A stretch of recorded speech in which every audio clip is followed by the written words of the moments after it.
మరో బ్రేకింగ్లో చూస్తున్నాం. రంగారెడ్డి జిల్లా మోకిలాలో భారీగా డ్రగ్స్ పట్టుకున్నారు. డ్రగ్స్ విక్రయిస్తుండగా 40 గ్రాముల కొకైన్ రెడ్ హ్యాండెడ్గా పట్టుకున్నారు. రైల్వే శాఖలో సూపరింటెండెంట్గా డ్రగ్ పెడ్లర్ పనిచేస్తున్నాడు. అతను బెంగళూరు, గోవా నుంచి హైదరాబాద్కు డ్రగ్స్ స్మగ్లింగ్ చేస్తున్నాడు. కారులో డ్రగ్స్ తెచ్చి హైదరాబాద్లో రైల్వే ఎంప్లాయీస్ విక్రయిస్తున్నాడు.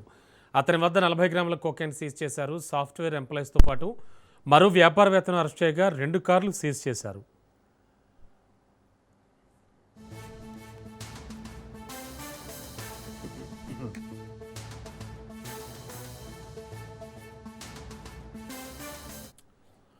రంగారెడ్డి జిల్లా మోకిలాలో భారీగా డ్రగ్స్ పట్టుకున్నారు పోలీసులు. డ్రగ్స్ విక్రయిస్తుండగా 40 గ్రాముల కొకైన్ రెడ్ హ్యాండెడ్గా పట్టుకున్నారు. ఇక ఇదే అంశానికి సంబంధించి లేటెస్ట్ ఇన్ఫో అందించడానికి మా కరెస్పాండెంట్ పవన్ సిద్ధంగా ఉన్నారు. పవన్, యాక్చువల్లీ ఈ డ్రగ్స్ విక్రయించే వ్యక్తి గవర్నమెంట్ ఎంప్లాయ్ అంటున్నారు. అసలు ఏం జరిగింది, ఏం చెప్తూ ఉన్నారు? అయితే మోకిరాలో డ్రగ్స్ సరఫరా చేస్తున్న ఒక ఇద్దరిని కూడా పోలీసులు రెడ్ హ్యాండ్ గా పట్టుకున్నారు. అయితే రైల్వే శాఖలో టెక్నికల్ సూపరింటెండెంట్ గా పనిచేస్తున్న ఒక ఉద్యోగి యొక్క డ్రగ్స్ ను కూడా గోవా నుంచి ఇటు బెంగళూరు నుంచి కూడా తీసుకొచ్చి సరఫరా చేస్తున్నట్టుగా దీనికి సంబంధించి పోలీసుల ఇన్వెస్టిగేషన్ కూడా తేలింది.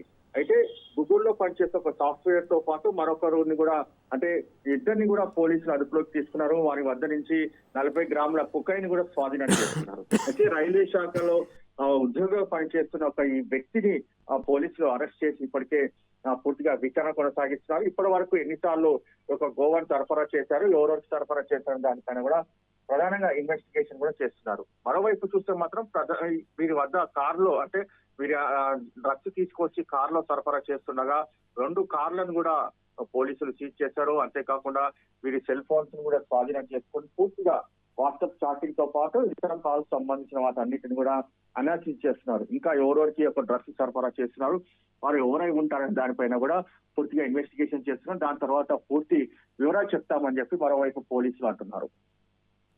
ఓకే.